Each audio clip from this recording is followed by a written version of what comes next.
Hello everyone, मेरा नाम है खेमेंद्र और मैं आपको वेलकम करता हूँ इस सेशन में, जो कि है आपके सामने मैं लेकर आ चुका हूँ अनअकैडमी एसएससी जेई चैनल के ऊपर।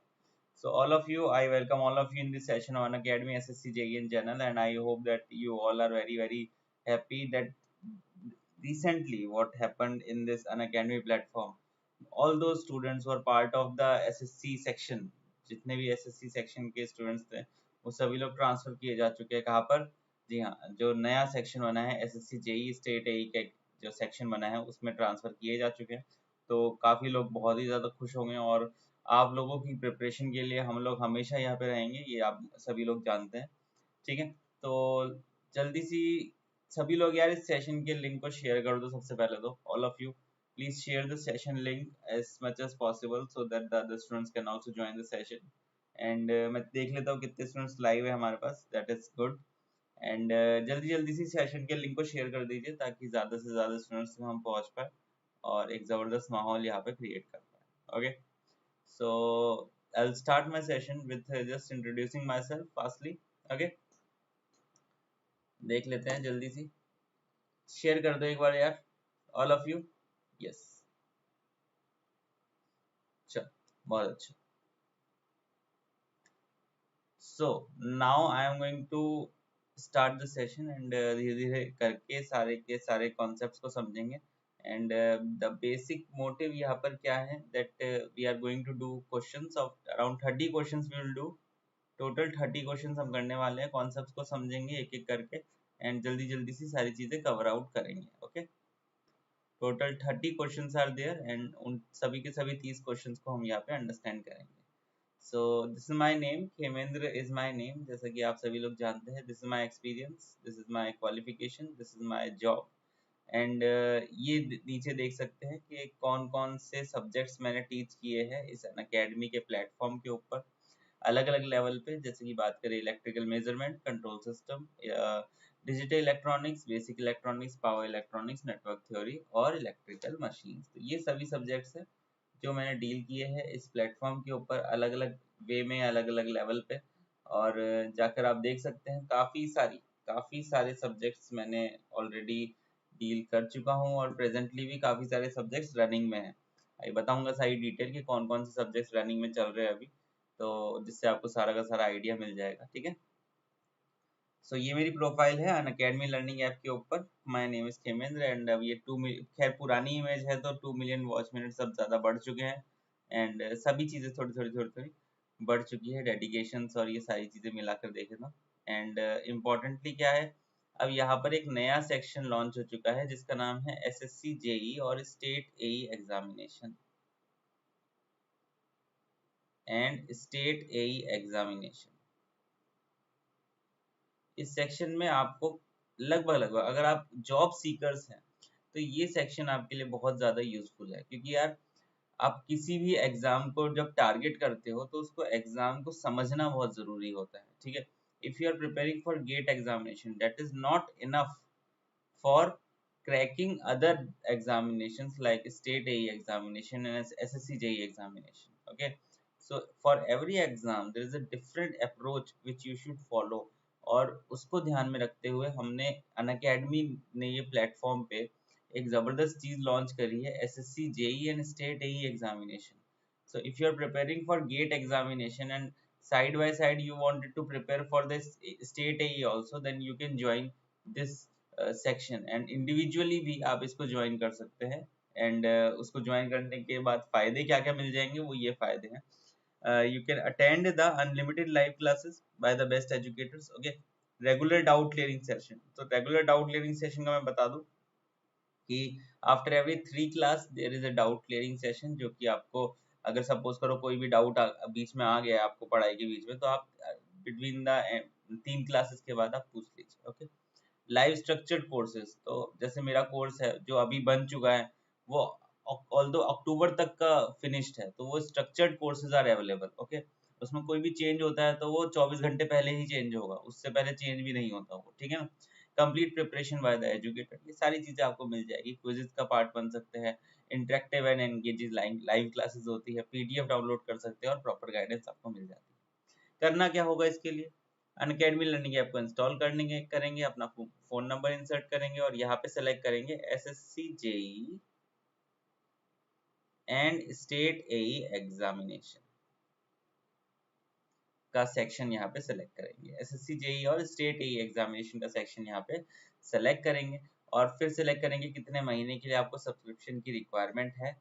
ये सेलेक्ट करने के बाद कोड यूज करेंगे, कौन सा, KHEM09 is my code. This is my code, जिसकी हेल्प से आप लोगों को डिस्काउंट मिल जाएगा, कितना, 10% का डिस्काउंट मिल जाएगा और आप अनअकैडमी लर्निंग ऐप की क्लासेस को देख पाएंगे। ठीक है, कौन कौन सी क्लासेस चल रही है, कौन कौन सी सब्जेक्ट्स अभी रनिंग है, ये जल्दी सी बता देते हैं। तो मेरी क्लास अभी चल रही है एनालॉग इलेक्ट्रॉनिक्स पे, इसी प्लस सब्सक्रिप्शन पे ही। तो अगर आप चाहते हैं तो ज़रूर इसको देख सकते हैं। एनालॉग इलेक्ट्रॉनिक्स 25 से शुरू हुई थी और बेस्ट टू बेस्ट कंटेंट वहाँ भी जा रहा है। तो एक बार बस आकर देखिएगा किस तरीके से हम चीज़ों को पढ़ा रहे हैं, आप ज़रूर देखिएगा। और इसी मंथ मैंने डिजिटल इलेक्ट्रॉनिक्स प्रोवाइड कराया है, ये स्पेशल क्लास पे प्रोवाइड कराया है, डिजिटल स्पेशल क्लास पे प्रोवाइड कराया है मैंने, तो आप जाकर वो भी देख सकते हैं। स्पेशल क्लास पे मेरा डिजिटल इलेक्ट्रॉनिक्स, ओके। उसके अलावा अगर मैं प्लस की बात करूँ तो फिर वहाँ पे और कौन कौन से सब्जेक्ट्स अभी रनिंग में है। Network theory is also running there,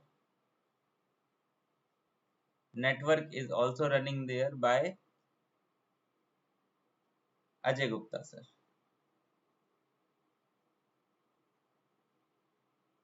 okay.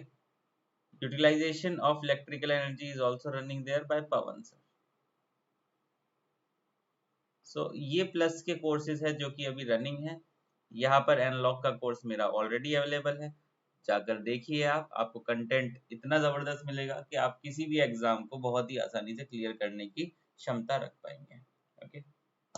चल, तो आगे चलते हैं। ये बैचेस तो ऑलरेडी बने हुए ही हैं, तो इनका पार्ट भी आप बन सकते हैं।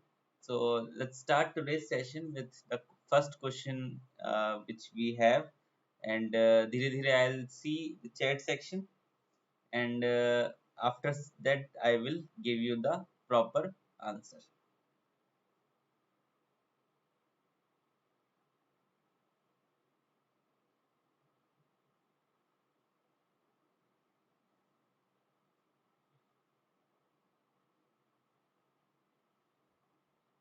Okay, what would happen if the transformer is connected to a DC supply?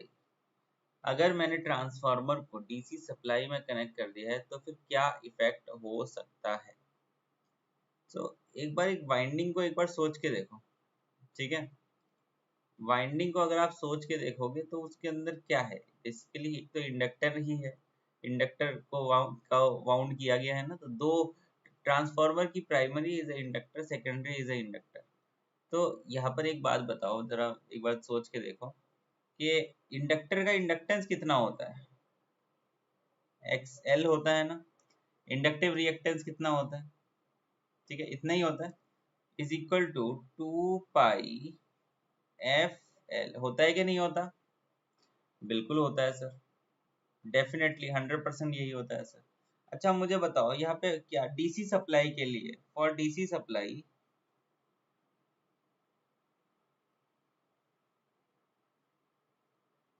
For DC supply frequency बराबर कितना, 0।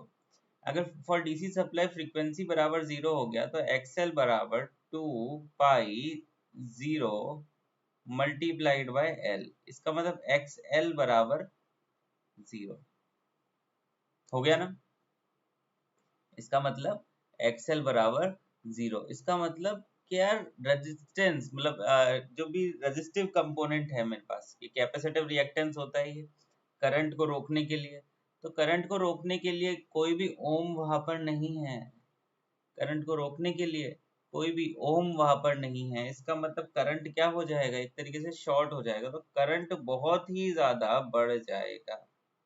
करंट इतना ज्यादा बढ़ जाएगा कि वहां पे लॉस होने लग जाएंगे वाइंडिंग में। कौन से लॉसेस, I2R लॉसेस, लॉसेस होने लग जाएंगे वाइंडिंग में। और वाइंडिंग में लॉसेस होने की वजह से वाइंडिंग में क्या हो जाएंगे, लॉसेस होने लग जाएंगे। जब वाइंडिंग में इतने लॉसेस होने लग जाएंगे तो वाइंडिंग क्या हो जाएगी, डैमेज हो जाएगी। करेक्ट आंसर क्या हो गया आपका, it will damage the transformer. बताइए क्लियर है all of you in the chat section, yes or no? जी हाँ सर, आया सर समझ में सर, आया ना, बिल्कुल, गुड.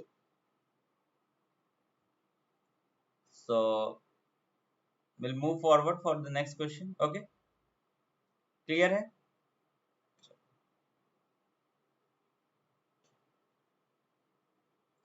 So next question है, an auto transformer can be used as, जल्दी से आंसर दीजिए, आसान है.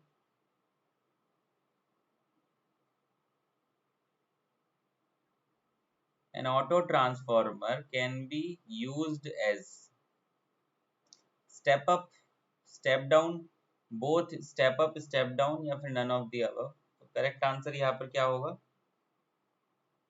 Both step up and step down. So this is the difference between the auto transformer and the potential divider. Okay. So इसकी classification अलग से और दी जाती है कि what is the difference between auto transformer and potential divider.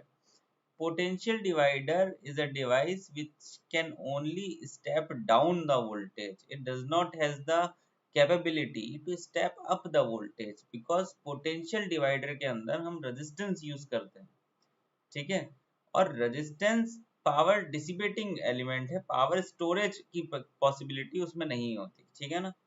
Where as transformer में हम inductive coil use करते हैं, कॉइल यूज कर रहे हैं जो कि इंडक्टिव कॉइल है, तो उसके अंदर पावर स्टोरेज की कैपेसिटी होती है. जब पावर स्टोरेज की कैपेसिटी आ जाएगी तो फिर वो स्टेप अप करने की क्षमता रखता है. क्या करने की क्षमता रखता है? स्टेप अप करने की क्षमता रखता है. स्टेप डाउन तो इजीली कर ही देता है, ठीक है, लेकिन स्टेप अप करने के लिए आपके डिवाइस के अंदर पावर को स्टोर करने की क्षमता होनी चाहिए, पावर को स्टोर करने की कैपेबिलिटी होनी चाहिए, ठीक है. तो इसीलिए हमने बोला कि ऑटो ट्रांसफार्मर में दोनों प्रोसेस हो सकती है, स्टेप अप भी हो सकता है और स्टेप डाउन भी हो सकता है. वेयर एज अगर मैं बात करूं पोटेंशियल डिवाइडर की, तो फिर उसमें सिर्फ और सिर्फ स्टेप डाउन ही होगा. क्लियर है ऑल ऑफ यू? अरे आया ना. अच्छा गुड, नेक्स्ट क्वेश्चन पे चलते हैं.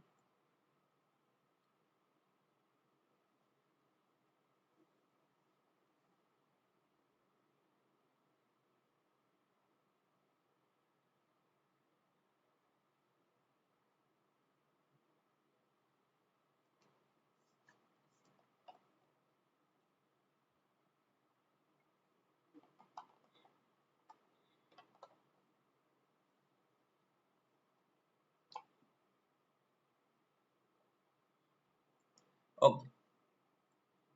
In an auto transformer, the primary and secondary are coupled. अब इलेक्ट्रिकली और मैग्नेटिकली का मतलब बताता हूँ.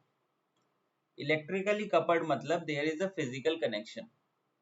अगर कहीं पर भी लिखा हुआ है कि इलेक्ट्रिकली कपल्ड, तो there is a physical connection between the primary and secondary.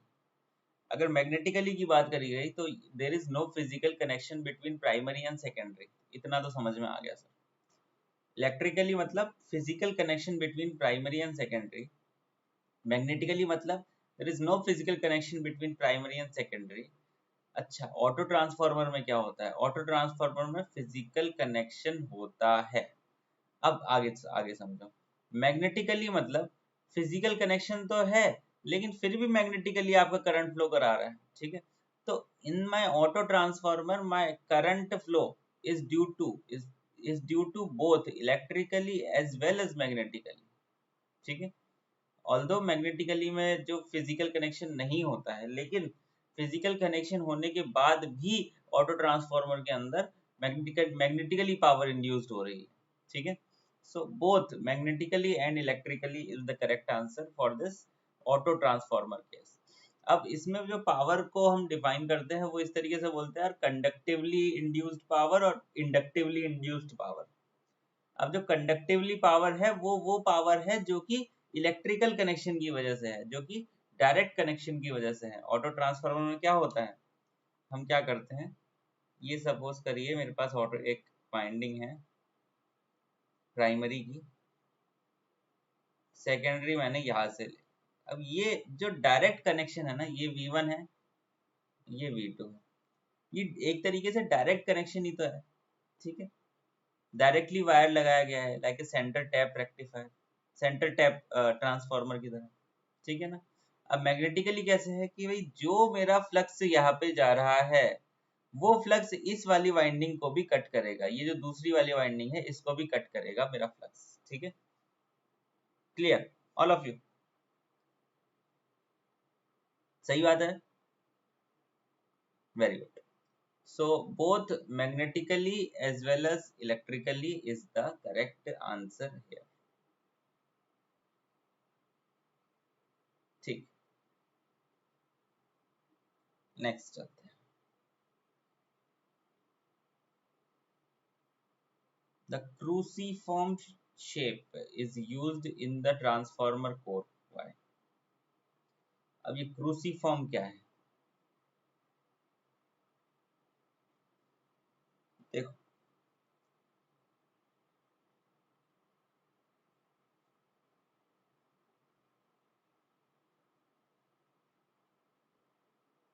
Cruciform shape का मतलब होता है स्टेप्ड कोर।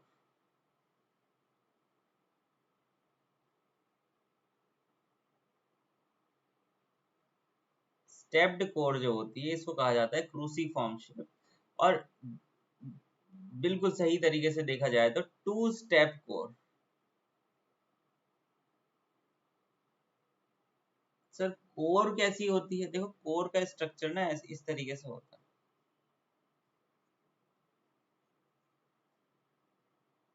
ये कोर का साइड व्यू है, ठीक है।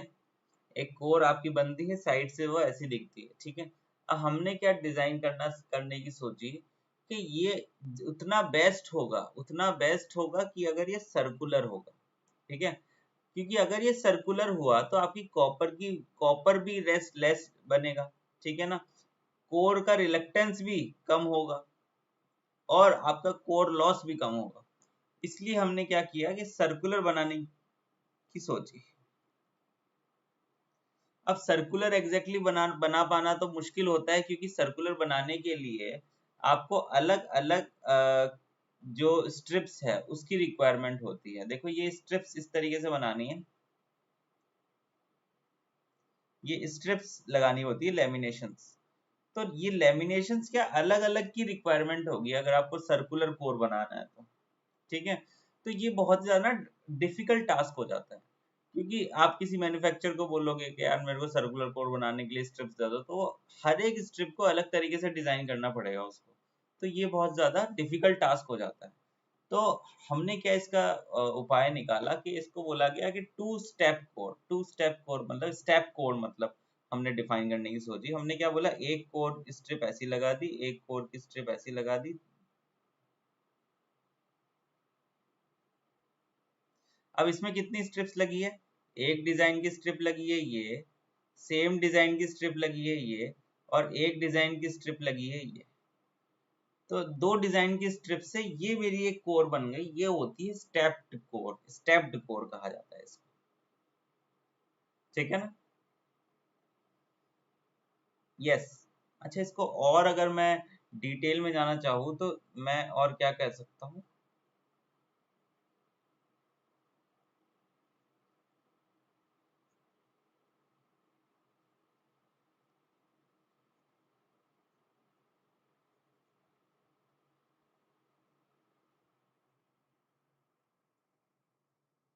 ये आपका और बेहतर आपका अरेंजमेंट बन गया है। इसे कहा गया टू स्टेप कोर। देखो, एक स्टेप, दूसरा स्टेप, टू स्टेप कोर। इसमें कितनी पॉसिबिलिटी बनी स्ट्रिप्स की? ये देखो, एक स्ट्रिप तो बनी ये मेरी, दूसरी स्ट्रिप मेरी बनी ये, और तीसरी स्ट्रिप मेरी बनी ये। तो तीन स्ट्रिप से हमने ये टू स्टेप्ड कोर डिफाइन कर दी है। अब इससे फायदे क्या क्या हुए ये सोचो।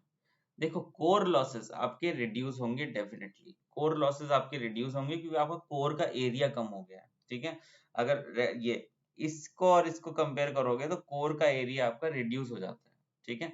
तो core area is reduced. Next, core का रिलक्टेंस, अब कोर एरिया आपका रिड्यूस हो गया है तो ओवरऑल कोर रिलक्टेंस भी आपका रिड्यूस ही होगा, कोर का रिलक्टेंस भी रिड्यूस ही होगा। कॉपर वाइंडिंग, अब देखो यहाँ पर सपोज करो आपको कॉपर की रिक्वायरमेंट ज्यादा पड़ रही है, तो यहाँ पर आपको कॉपर की रिक्वायरमेंट केस 2 में कम पड़ेगी, ठीक है। तो जितना सर्कुलर होगा उतना ज्यादा कॉपर की रिक्वायरमेंट कम पड़ेगी। इसका मतलब अगर स्टेप्ड कोर होगा तो फिर कॉपर की रिक्वायरमेंट आपको कम से कम होगी, ठीक है। उस केस के लिए अब आपने क्या बोला कि all of the above is the correct answer here, all of the above is the correct answer. समझ में आया कि नहीं आया, all of you in the chat section. This is very nice concept and इसको अगर समझ लिया आपने तो बहुत ही अच्छे तरीके से you can learn. Okay,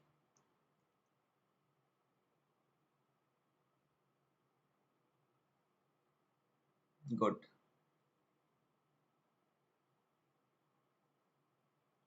next,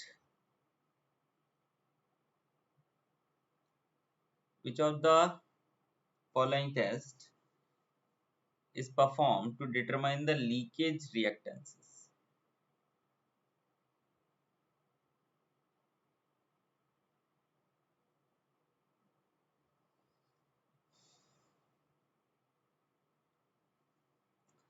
Which of the following test is used to perform determine the leakage reactances? Correct answer will be short circuit test is the correct answer दोस्तों। Leakage reactance, clear, short circuit test सही सही answer रहेगा यहाँ पे। Next, the stones are provided in the substation. Why the stones are provided? It is again a very easy one. In the substation you have observed the stones which are there, the ground, okay.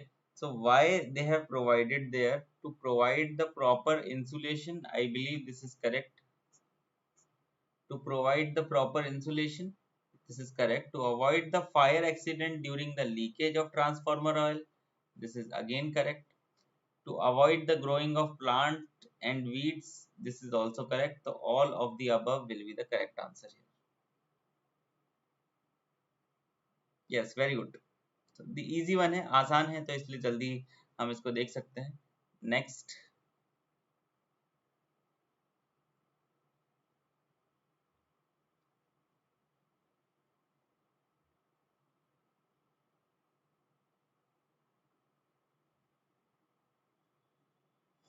देखिए, transformer on no load is switched on to a source of voltage, okay. It will draw a current which is several times of the steady state magnetizing current depending on the initial state of residual flux in the transformer core, which is several times of the steady state magnetizing current depending on the initial rate of residual flux।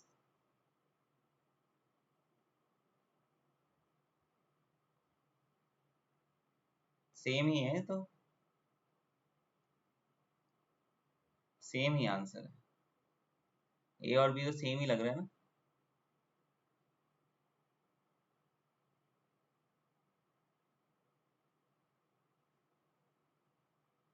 which is same as the steady state magnetizing current, which is twice as the steady state magnetizing current provided that the core has no residual flux। तो correct answer in this question will be ए और B तो same ही हो गए तो correct answer नहीं होंगे वो, यहाँ पे करेक्ट स्टेटमेंट है डी इज करेक्ट है, which is twice as the steady state magnetizing current provided the core has no residual flux, provided that the core has no residual flux। D is correct here,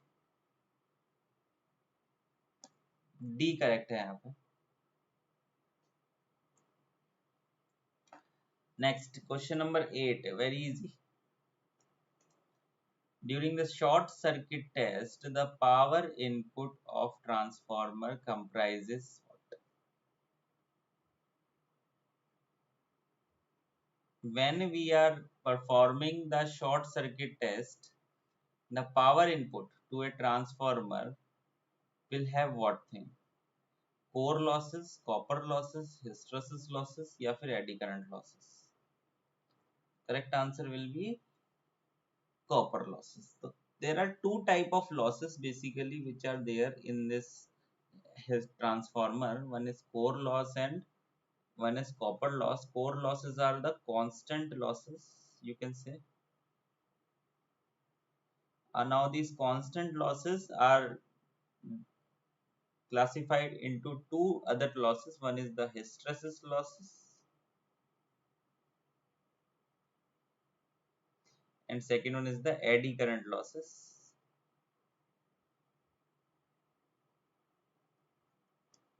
Hysteresis losses can be reduced by using the silicon steel or CRGO steel. Silicon steel को use करने से ये reduce हो जाता है. Eddy current losses are reduced by using the laminations, because the laminations will obstruct the flow of this eddy current. Okay, the small strips जो होती है वहाँ पे उसको laminated किया जाता है, तो वो जो strips होती है, laminations होती है, वो इस eddy current के flow को रोक देती है. ठीक है ना.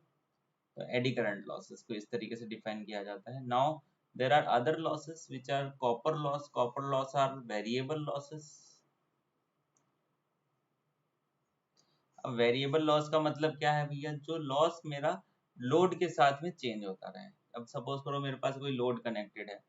लोड मतलब सपोज करो मैं एक ट्रांसफार्मर हूँ और मैं किसी जगह पे अपना बिजली दे रहा हूँ. ठीक है ना, कहीं पर भी. ठीक है, मैं जयपुर में हूँ और जयपुर में मैं एक जगह पे अपनी बिजली दे रहा हूँ. तो अगर सपोज करो लोड चेंज हो रहा है, जैसे लोड चेंज मतलब दिन में लाइट ज्यादा लग रही है, रात में लाइट कम लग रही है, तो इसको कहते हैं लोड का चेंज होना. जब लोड चेंज होता है तो मेरे अंदर के लॉसेस जो है वो भी चेंज होते हैं. ठीक है, my losses depending on the load. Okay, तो it means my losses are variable. Okay, जब मेरे पास वेरिएबल लॉसेस है तो वो किस पे डिपेंड करेंगे? करंट पे डिपेंड करेंगे, और वो क्या होते हैं? I square R. So if I need to calculate this I square R losses, which are the variable losses, which are the copper losses, I need to perform the short circuit test. And for estimation of this core losses here, you can use the open circuit test, OC test. And for estimation of the copper losses, you have to perform the short circuit test. I believe this point is clear. Yes or no? Clear है ना? All of you? Sure. Good. Next. I am not able to give you the answers of your chats. Okay, so I believe this is clear. You can see this is a premiere video, so I am premiering for your goodness and all this information. Okay,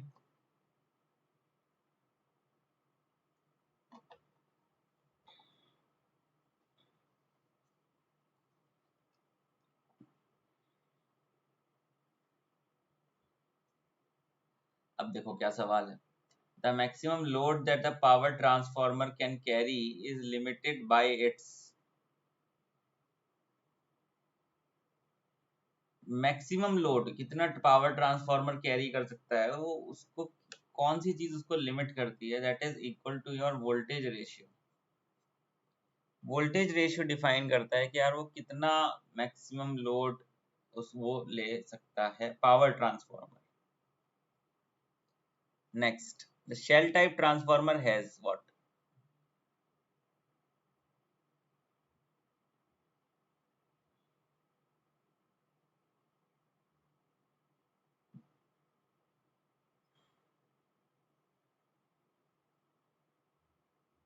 shell type transformer has what? High eddy current losses, reduced magnetic leakage, low hysteresis losses, या फिर high all of the above. Correct answer will be reduced magnetic leakage. क्यों, कैसे? देखो shell type transformer ऐसा होता है. Shell type की core इस तरीके से होती है.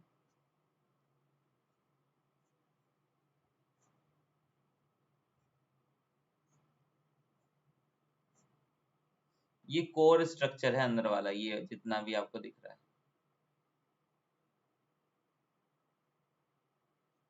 ये है कोर स्ट्रक्चर मेरे शेल का, शेल टाइप. ठीक है ना. अब इस स्ट्रक्चर में आप लोग वाइंडिंग प्रोवाइड कराते हैं, तो यहाँ पर एक तरीके से ये कहा जाता है कि जो कोर है, जो कोर एरिया है, इसने वाइंडिंग को अपने अंदर समा के रखा हुआ है। जैसे मैंने वाइंडिंग यहाँ पे लगा दी, देखो जैसे, ठीक है। तो कोर ने हर तरीके से घेर रखा है वाइंडिंग को, तो यहाँ पे जो फ्लक्स है उसका लीकेज काफी ज्यादा कम हो जाता है, क्योंकि फ्लक्स आपका इस कोर के अंदर अंदर से ही फ्लो हो जाता है। फ्लक्स को यहाँ फ्लो होना है तो वो इसके अंदर अंदर से ही यहाँ पे फ्लो हो जाएगा। वेयर एज अगर मैं कोर टाइप ट्रांसफार्मर की बात करूँ, सपोज करो कोर टाइप ट्रांसफार्मर की बात कर लेते हैं, वो इस तरीके से होती है।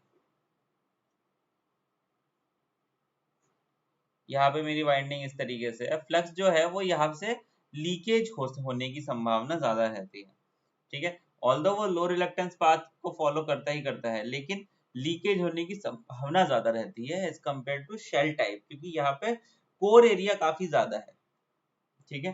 तो reduced magnetic leakage is the correct answer in the shell type transformer. Clear है?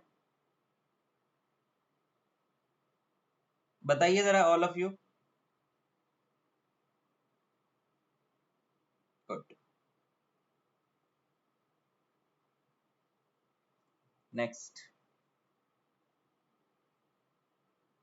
ए ट्रांसफॉर्मर कैन हैव, जल्दी बताएंगे सोच के क्या आंसर है।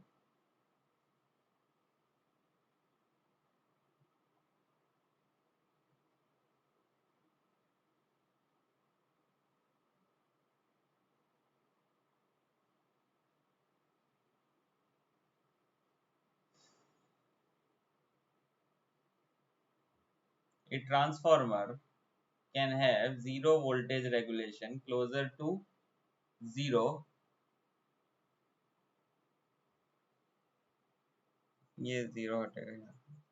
ट्रांसफार्मर है zero voltage regulation closer to which point. तो ट्रांसफार्मर के वोल्टेज रेगुलेशन के बारे में अगर हम कुछ देखना चाहें तो हम क्या देख सकते हैं, is equal to R per unit cos over of five plus minus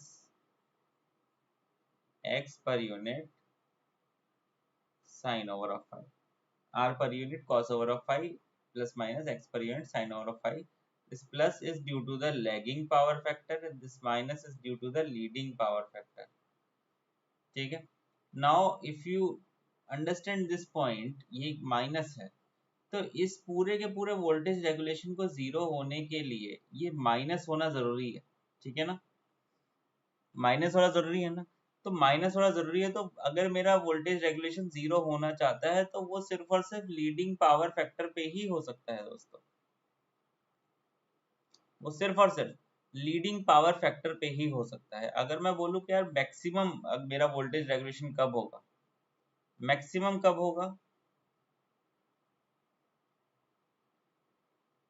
वो होगा लैगिंग पावर फैक्टर पे 100%।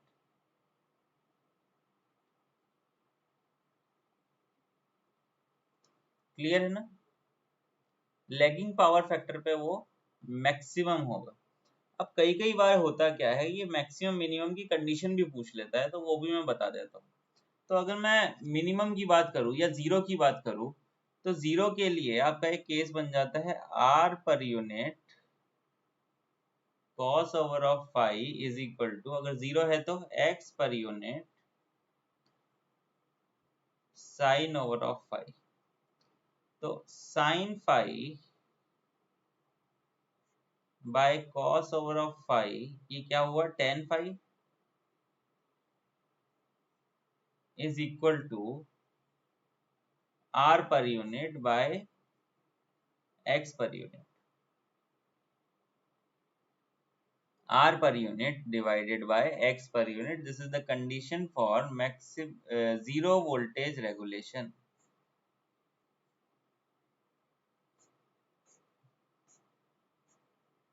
इसी तरीके से ये क्या है, जीरो वोल्टेज रेगुलेशन। अब इसी हिसाब से मैक्सिमम वोल्टेज रेगुलेशन के लिए अगर मैं निकालना चाहूँ तो उसके लिए टेन फाई कितना हो जाएगा, X per unit divided by R per unit. Class 12th में मैक्सिमम मिनिमम की थ्योरम पढ़ी होगी, उसके हिसाब से निकलता है, ठीक है। मैक्सिमम वोल्टेज रेगुलेशन के लिए x बाय आर होता है, और मिनिमम वोल्टेज या जीरो वोल्टेज रेगुलेशन के लिए r बाय एक्स होता है। ध्यान रखना ये कंडीशन है। कई कई बार कंडीशन x और r की वैल्यू दे देते हैं और पूछते हैं कि मिनिमम और मैक्सिमम के लिए कंडीशन बताइए कि फाई की वैल्यू कितनी है। ठीक है ना। अब फाई की वैल्यू पूछती तो पूछते हैं कितने पावर फैक्टर पे है। ठीक है, पावर फैक्टर की वैल्यू पूछ लेता है कई कई बार, तो ये चीजें ध्यान रखना, ये क्वेश्चन अगर पूछा जाए तो। ठीक है, बता पाओगे?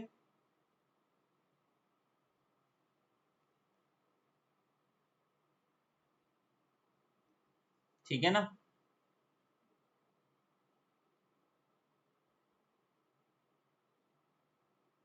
चलो नेक्स्ट। और ये तो मेमोरी बेस्ड क्वेश्चन है, इसका आंसर जल्दी से दे दो। Natural air cooling is generally restricted for transformer up to.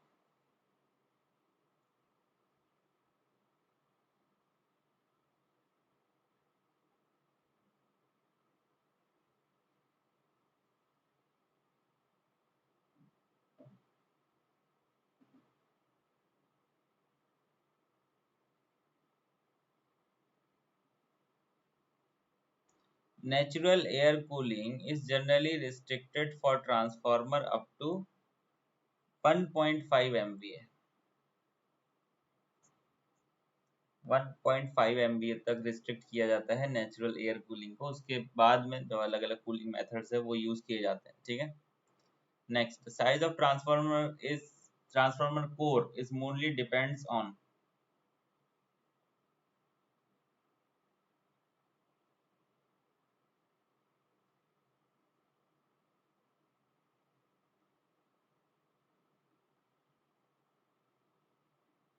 Transformer core का साइज किस पे डिपेंड करता है? देखिए, frequency and area of the core, both frequency and the area of the core। अब ये flux density of the core पे क्यों नहीं है? देखो यार, flux density of the core क्या होती है? फ्लक्स बाय एरिया, तो वो एरिया पे डिपेंड कर देता है। ठीक है, फ्लक्स तो आपके बस का है नहीं, फ्लक्स तो चेंज भी हो सकता है, हो सकता है ना, हो सकता है ना। ठीक है, तो ये ओवरऑल जो चीज है, नहीं नहीं फ्लक्स चेंज नहीं होगा। ये जो ओवरऑल जो चीज है यही आपकी कांस्टेंट रहती है और यही आपकी यूजफुल रहती है।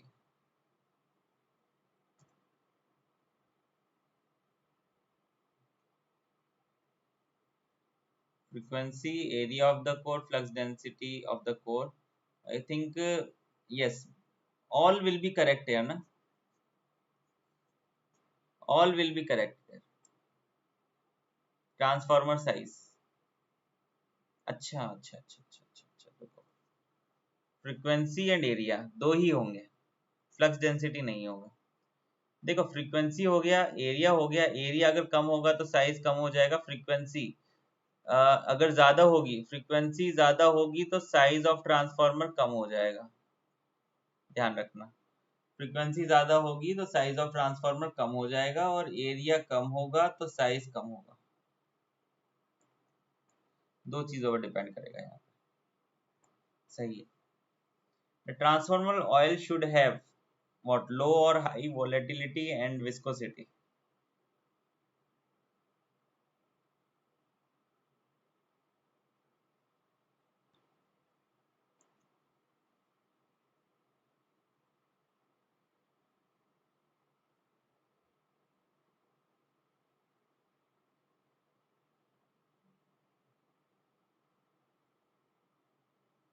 Yes, it has low volatility and low viscosity, both should be low। Low volatility and low viscosity should be correct answer। Good, next। During the open circuit test of transformer, primary is supplied rated voltage, primary is supplied current at a reduce the voltage, primary is supplied at rated kVA, primary is supplied at full load current। Now क्या होगा बताइए।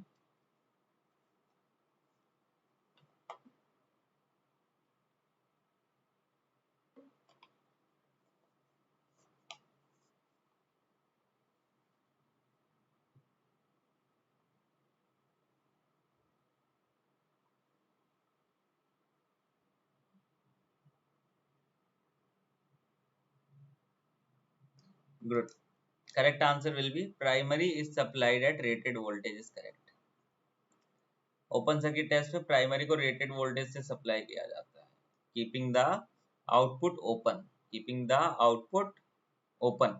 Secondary को open करके primary को rated voltage पे supply किया जाता है। क्लियर? तो ओपन सर्किट टेस्ट इस तरीके से डिफाइन किया जाता है। Next,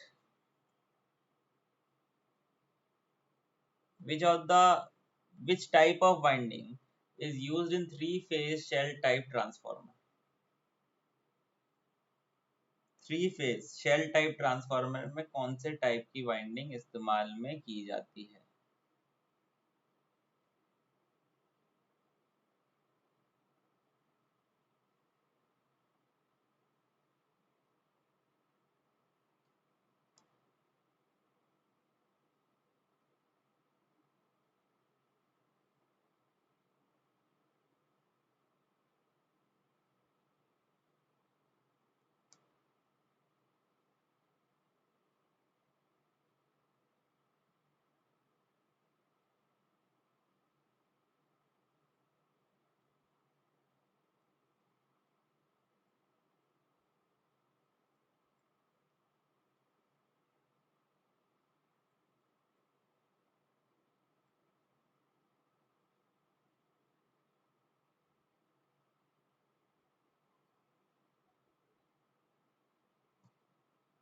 okay, which type of winding is used in three phase shell type transformer? rectangular type, cylindrical type, sandwich type या सर्कुलर? तो सैंडविच टाइप की वाइंडिंग यूज की जाती है shell type, three phase shell type transformer में। Okay, sandwich type की winding use की जाती है थ्री फेज शेल टाइप में। ठीक है,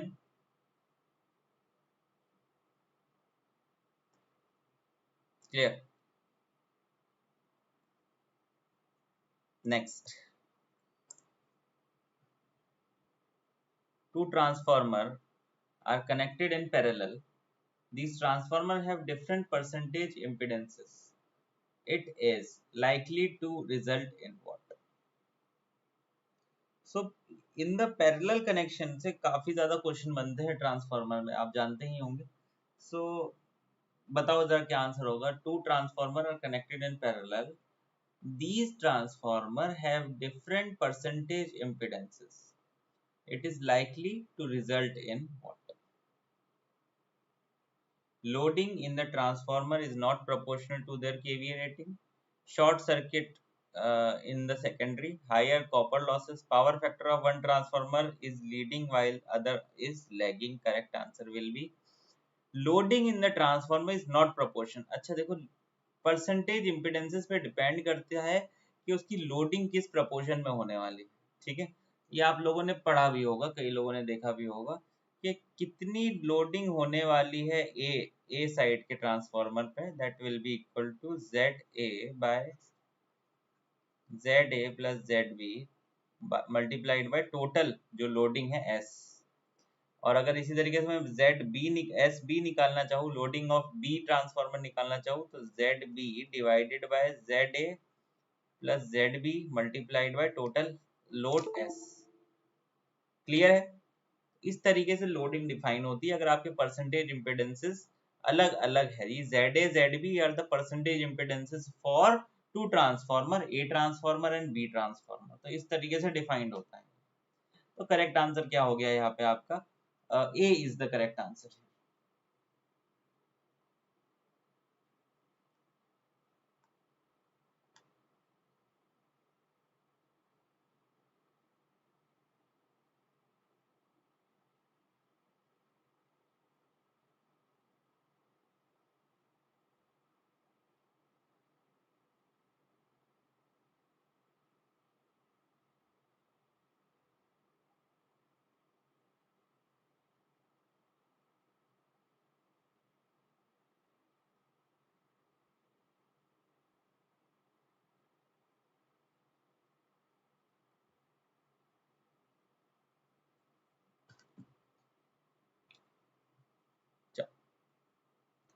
Next,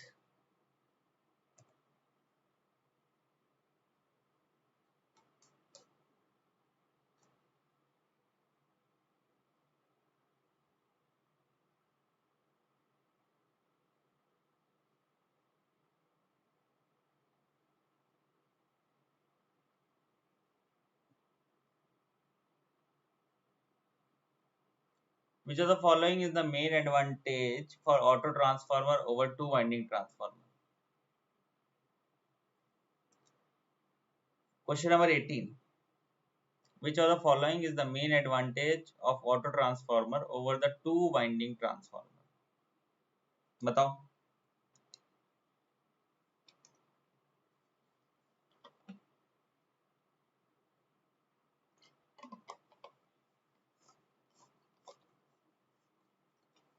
Reduces hysteresis losses, reduces eddy current losses, copper losses are negligible, saving of copper material. Correct answer, बहुत ही आसान, saving of copper material.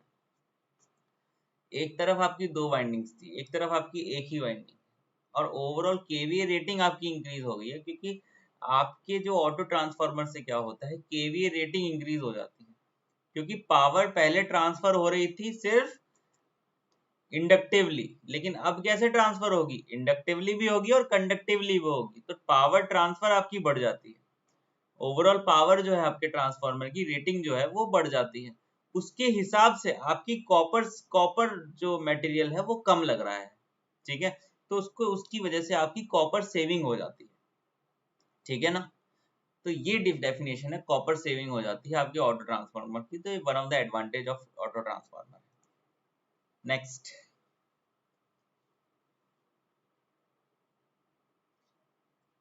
Next question. Which winding of transformer has less cross sectional area?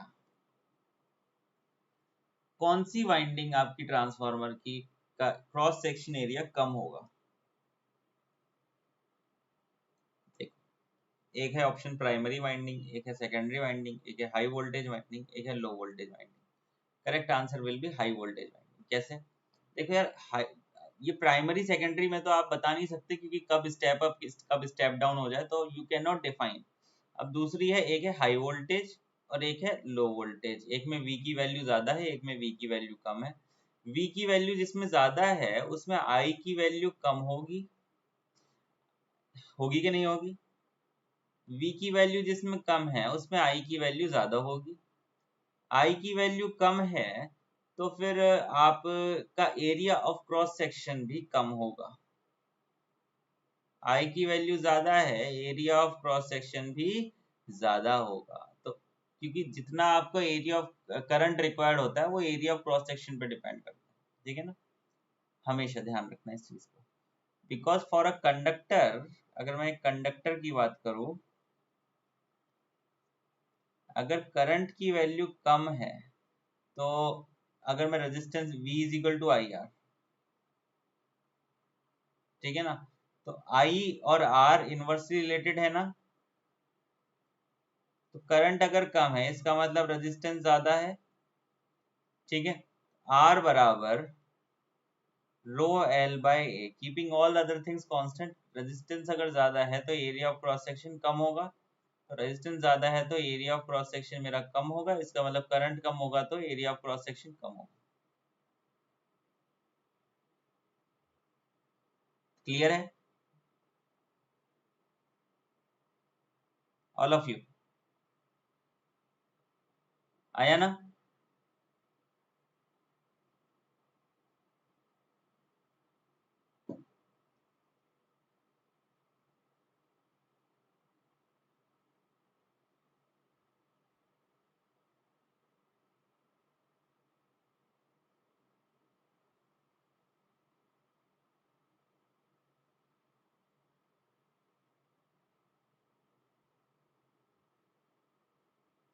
चलिए next.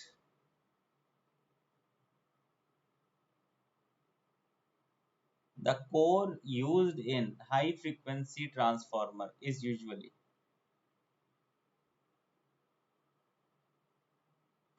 High frequency transformer में जो core use की जाती है वो कौन सी कोर यूज होती है बेसिकली?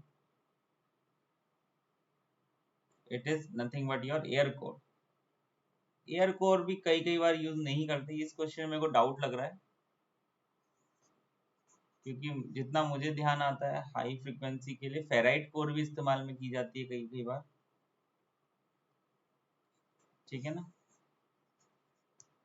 एयर कोर पे चेक कर लेना इस क्वेश्चन को, मुझे डाउट लग रहा है, मुझे फेराइट कोर याद आ रहा है, पता नहीं क्यों। तो एक बार चेक कर लीजिएगा इस क्वेश्चन को।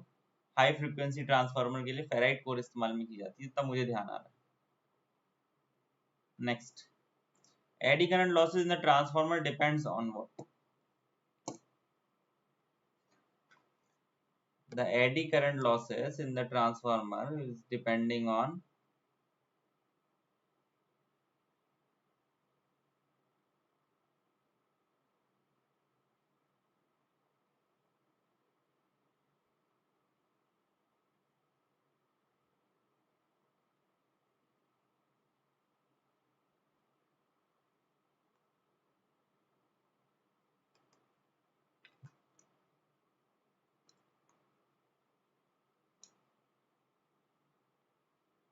eddy current losses in the transformer depending on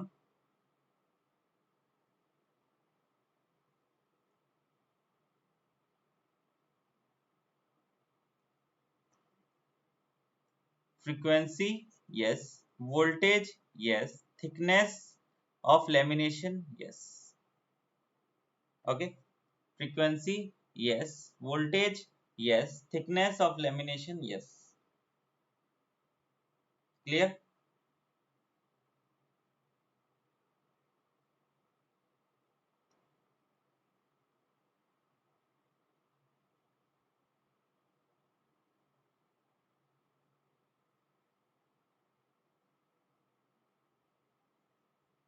Clear? Eddy current losses WE is directly proportional to V square F square T का भी स्क्वायर हो जाता है, तो ये फ्रीक्वेंसी यहाँ से आ गई। ठीक है ना, बी को जब जब आप अंडरस्टैंड करना चाहेंगे तो ये क्या होता है, वी स्क्वायर बाय एफ। ठीक है ना, तो ये वोल्टेज पे भी डिपेंडेंसी आ गई यहाँ पे, तो ये हर एक चीज पे इसकी डिपेंडेंसी आ गई, तो all of the above is correct. लेकिन कई कई बार क्या हम लोग इसको ना अलग तरीके से देख लेते हैं, एंड इट डिपेंड्स कि कौन सी चीज कांस्टेंट है, कौन सी चीज कांस्टेंट नहीं है। सो अगर आपका वी बाय एफ रेशियो आपका कांस्टेंट है, तो ये वोल्टेज पे डिपेंड नहीं करेगा, ध्यान रखना कभी भी। It will be directly proportional to frequency का square if V by F ratio is constant, and if V by F ratio constant नहीं है,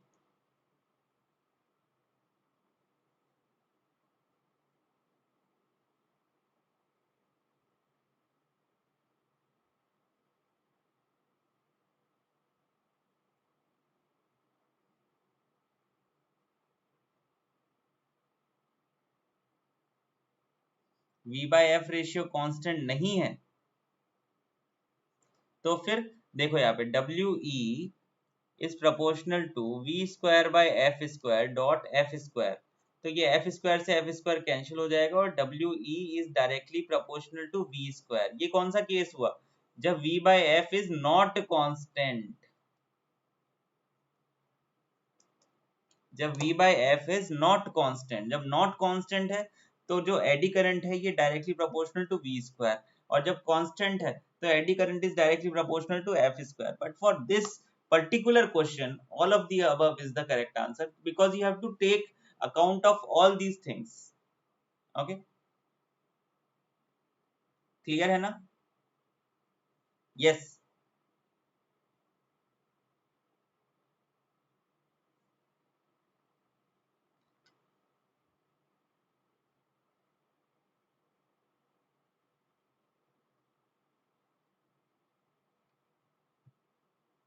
Next,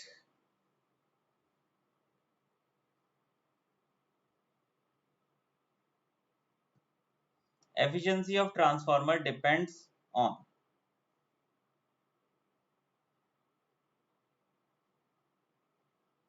load current, power factor of the load, both A and B of supply frequency.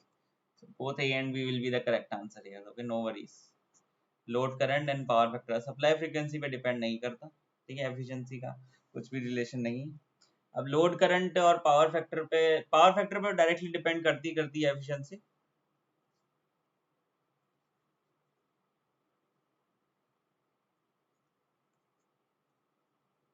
KVA multiplied by rated कितना है, multiplied by power factor divided by जितना भी KVA है आपका, multiplied by rated कितना है, multiplied by power factor plus full load core losses, full load copper losses. So power factor पे भी डिपेंड कर रहा है और केवीए है तो रेटेड लोड करंट पे भी डिपेंड करेगा। ओके ना, सप्लाई फ्रीक्वेंसी से कुछ इसका चक्कर नहीं होता।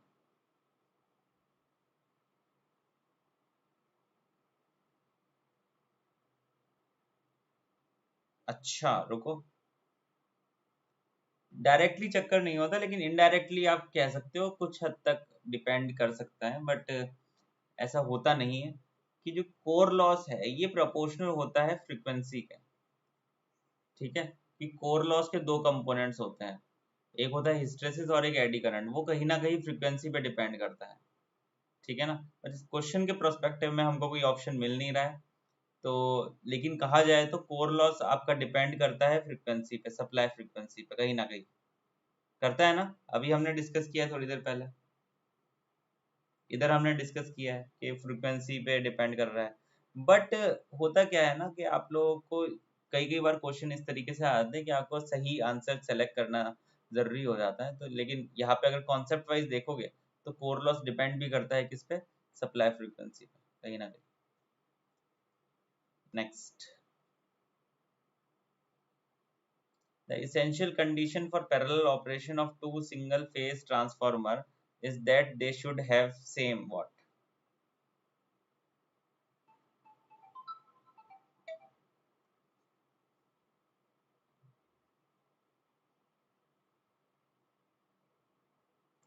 Essential condition for parallel operation of two single phase transformer is that they should have same efficiency, capacity, voltage ratio या polarity. Very good. Correct answer will be this, polarity. ये तो essential condition है, ये तो जरूरी होनी ही चाहिए, ये तो होनी ही चाहिए, जरूरी है बिल्कुल। ठीक है ना, पोलैरिटी ही अलग कर दोगे तो नहीं हो सकता पैरेलल ऑपरेशन काम। ठीक है ना, next, the main advantage of auto transformer over the two winding transformer, अभी हमने शायद डिस्कस किया भी था ये ना। अच्छा, कुछ और दूसरा है, ऑप्शन अलग है। Is used only one winding, core losses are reduce, need no cooling, has simple construction, cooling की आवश्यकता होनी थी, कंस्ट्रक्शन सिंपल नहीं होता, सिर्फ एक ही वाइंडिंग से काम चल जाएगा गुरुदेव। करेक्ट आंसर है नीड ओनली वन वाइंडिंग, सिर्फ एक ही वाइंडिंग से काम चल जाएगा। ऑल ऑफ यू,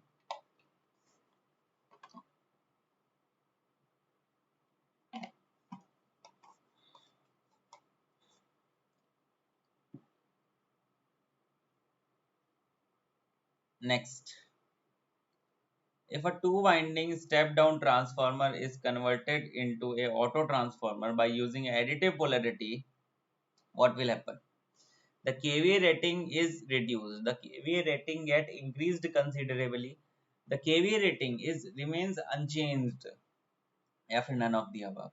मैंने अभी भी बताया भी था कि अगर एडिटिव पोलैरिटी लगाई गई है, एडिटिव पोलैरिटी लगाई गई है किसी भी ट्रांसफार्मर को कन्वर्ट किया गया है ऑटो ट्रांसफार्मर में, तो केवीए रेटिंग आपकी बढ़ जाती है और काफी अच्छे अमाउंट में बढ़ जाती है। ठीक है ना, ध्यान रखना इस बात को, बहुत इंपॉर्टेंट है। ठीक है, केवीए रेटिंग आपकी बढ़ जाएगी और काफी अच्छे खासे अमाउंट में बढ़ जाएगी। Okay, auto transformer using additive polarity, clear. Next,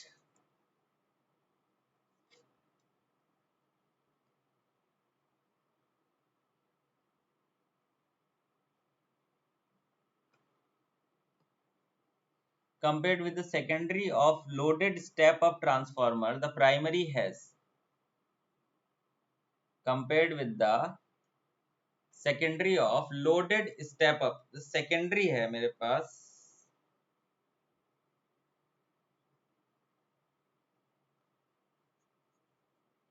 loaded step up transformer है. स्टेप अप मतलब voltage is going to be increased. ठीक है ना.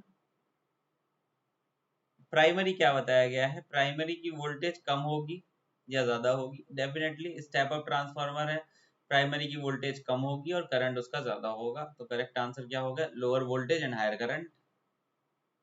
ए इज करेक्ट है. ठीक है, लोअर वोल्टेज हो गई, हायर उसका करंट हो गया. ठीक है. यस, सही है ना.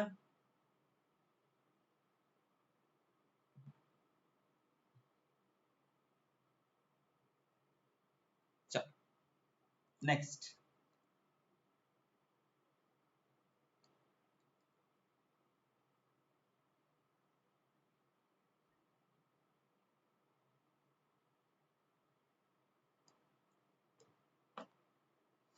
The resistance of low voltage winding of the transformer is equal to resistance of high voltage winding is greater than the resistance of high voltage winding is less than the resistance of high voltage winding, may be either more or less than the resistance of high voltage winding. बड़ा ही अच्छा question है, बताइए. Resistance of low voltage winding, low voltage winding मतलब current ज्यादा है. ठीक है,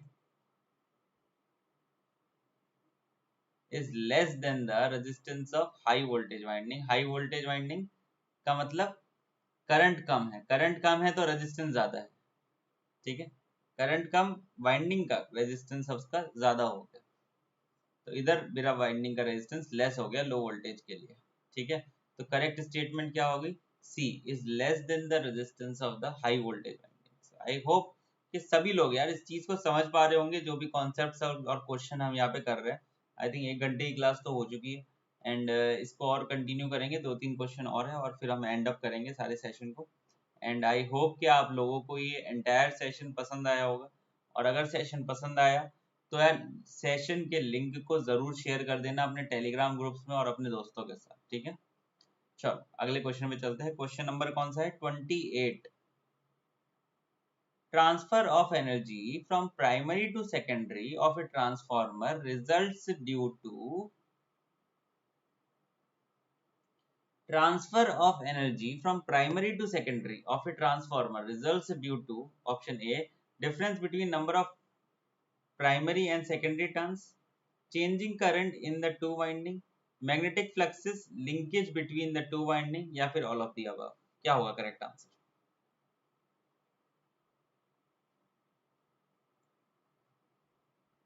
magnetic flux linking between the two winding will be the correct answer. The transfer of energy is due to the presence of magnetic flux जो मेरी दो winding को link कर रहा है. मैग्नेटिक फ्लक्स जो है वो मेरी दोनों वाइंडिंग को लिंक कर रहा है, एक वाइंडिंग में से फ्लो हो रहा है और दूसरी वाइंडिंग के अंदर भी क्रॉस हो रहा है. उसकी वजह से that is the basic root cause of the transfer of energy from primary to secondary. Okay, all of you, the root cause for the transfer energy, you can say the transformer, is the magnetic flux which is linking both primary and the secondary. Clear? This point is very crucial and very important. Next.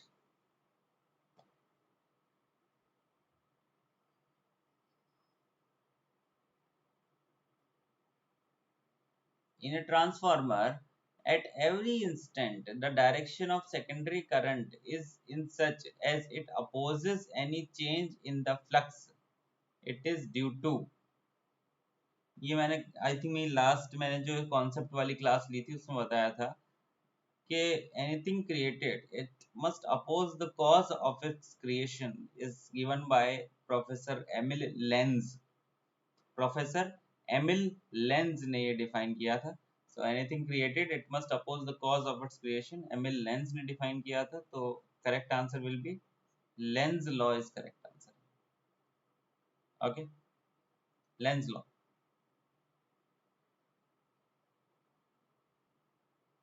Clear.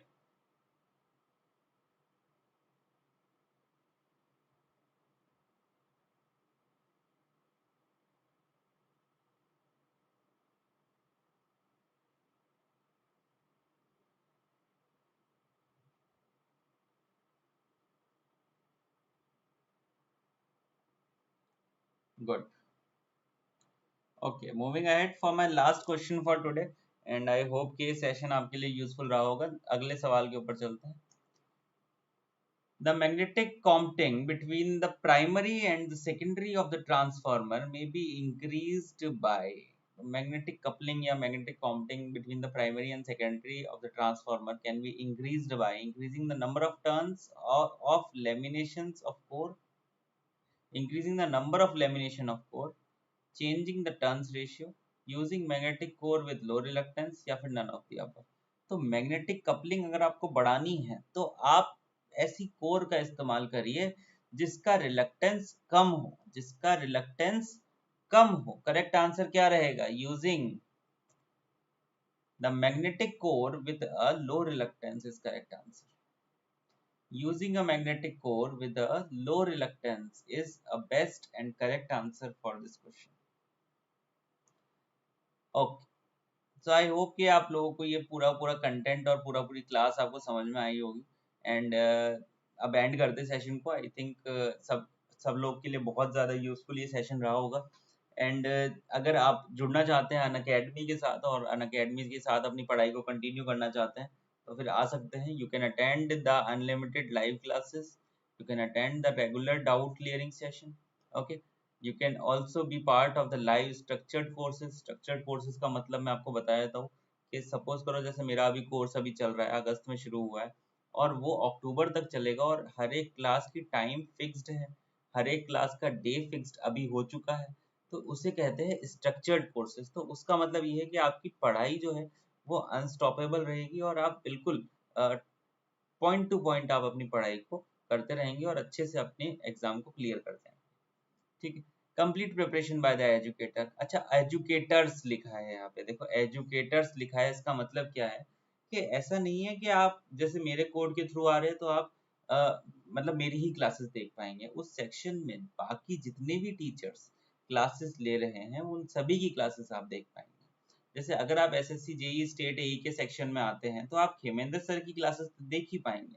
साथ में आप Ajay sir की classes भी देख पाएंगे, राजकुमार sir की classes भी देख पाएंगे, राहुल सर की क्लासेस भी देख पाएंगे, पवन सर की क्लासेस भी देख पाएंगे. आप सौरभ पांडे सर जो कि जो नॉन टेक के फैकल्टी हैं उनकी क्लास भी देख पाएंगे. ठीक है, रीजनिंग की क्लासेस भी देख पाएंगे, वो भी फैकल्टीज वहाँ पे अवेलेबल है. तो ये फायदा है इस प्लेटफॉर्म का कि आप एक ही सिंगल सब्सक्रिप्शन से आप सभी क्लासेस को अटेंड कर सकते हो, लाइव क्लासेस से पढ़ सकते हो और बिल्कुल आप बेस्ट वे में आप अपनी पढ़ाई को कंटिन्यू कर सकते हो. Okay, you can take quizzes and track your learning journey. Interactive and engaging live classes होती है. पीडीएफ डाउनलोड कर सकते हैं, टेस्ट सीरीज और प्रॉपर गाइडेंस आपको मिल जाएगी. ये सब चीजें पानी कैसे? अन अकेडमी लर्निंग ऐप पे जाएंगे, उसको इंस्टॉल करेंगे, उसके बाद अपना फोन नंबर रजिस्टर करेंगे, उसके बाद अपना गोल सेलेक्ट करेंगे जो कि क्या है, एसएससी जेई और state AE examination. SSC JE and state AE examination. इस एसएससी जेई और स्टेट एई एग्जामिनेशन को आपको अपना गोल सेलेक्ट करेंगे. सेलेक्ट करेंगे कितने महीने के लिए आपको सब्सक्रिप्शन की रिक्वायरमेंट है. आई बिलीव ये 12 महीने और 24 महीने का कोर्स ज़्यादा बेटर है. उसके बाद यूज़ करेंगे मेरा कोड जो कि है KHEM09. इस कोड को यूज़ करने से आपको डिस्काउंट मिल जाएगा 10% का. और अगर आपको कोई भी परेशानी समस्या होगी तो मैं आपको गाइड करूंगा at any stage of your preparation. Okay, KHEM09 यही कोड का इस्तेमाल करेंगे, इससे आपको डिस्काउंट मिलेगा 10% का और I will be responsible for your preparation. Okay, and I will guide you one by one. I will guide you, एक एक चीज आपको बताऊंगा किस तरीके से आपको गाइड करना है, किस तरीके से प्रिपेयर करना है. क्लियर? तो ये batches are already running on, कुछ बैचेस के नाम मैं बता देता हूँ जो कि आप लोगों को देखने चाहिए अनअकैडमी के प्लस प्लेटफॉर्म पे, ठीक है ना। एसएससी सेक्शन में ही अभी 25 से मेरा एनालॉग इलेक्ट्रॉनिक शुरू हुआ है, एनालॉग इलेक्ट्रॉनिक शुरू हुआ है 25 से। ये बहुत ही इंटरेस्टिंग कोर्स शुरू हुआ है, अभी से 3 क्लासेस हुई है, आज उसकी डाउट क्लियरिंग सेशन है। तो जरूर इसको देखो यार, क्योंकि इसको देखोगे ना तो आपको सब्जेक्ट की समझ आ जाएगी, और आप कभी भी, जो लोग डरते हैं ना एनालॉग से, वो डरना बंद हो जाएंगे definitely, I am quite sure about it. जो लोग डरते हैं एनालॉग इलेक्ट्रॉनिक्स से वो लोग डरना बंद हो जाएंगे बिल्कुल, ठीक है ना। ये चला रहे हैं खेमेंद्र सर, जो कि मैं हूँ, ठीक है। उसके बाद अगर बात करें कि और कौन कौन से सब्जेक्ट्स अभी रनिंग में है, तो 4 तारीख से शुरू हुआ था नेटवर्क, ये पढ़ा रहे थे अजय सर, अजय गुप्ता सर इसको पढ़ा रहे हैं। यूटिलाइजेशन आप पढ़ सकते हैं पवन चंदानी सर का। और उसके अलावा आप Indian polity is also running on by Saurabh Pandey sir,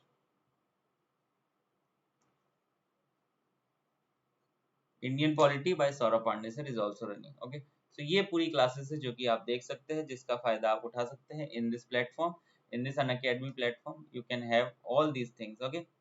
आगे चलते, thank you so much for being part of the entire session, my name is Kemendra and I will meet you in my next class, and I hope that this entire session will be hugely beneficial for you, and I'll meet you there।